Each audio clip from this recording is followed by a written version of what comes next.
You may not realize a 75-ton commercial plane is supported by tiny pieces of metal, less than half the width of a strand of hair. Now, each plane has thousands of shims built into it to ensure it's airtight for takeoff. And there's only one company in Canada that makes them. CTV's Max Wark heads to Shimco in Cambridge in this week's edition of Made Right Here. Before your plane ever sees a runway, it's packed full of thousands of strips of metal called shims.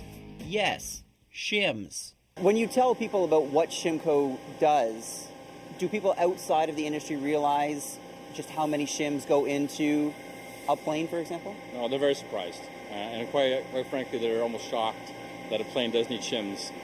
They have the expectation that a plane, something that's flying in the air, taking them around the world, is extremely precise and very has a lot of precision built into it. But the shim actually makes it even that much more precise. We used to make parts for other industries that had very, very large tolerances, but we have a very strong quality team that does a lot of inspection.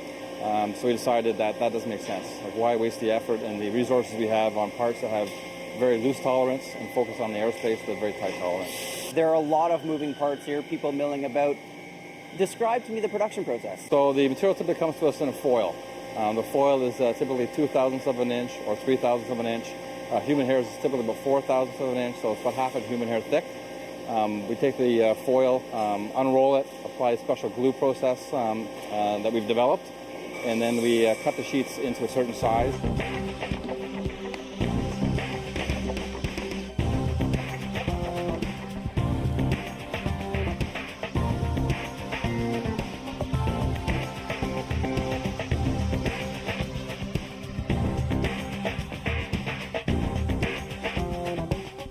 So when you look at that sheet of metal, you can't tell that actually has many, many layers of metal, healable metal in that sheet.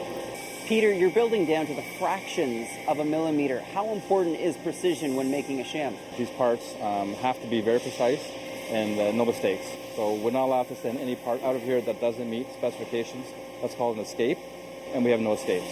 So we produce over 1 million parts a year out of here, and we generally have maybe a few a year, but they're caught at the other end.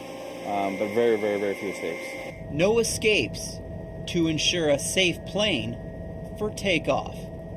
Max Wark, CTV News, Cambridge.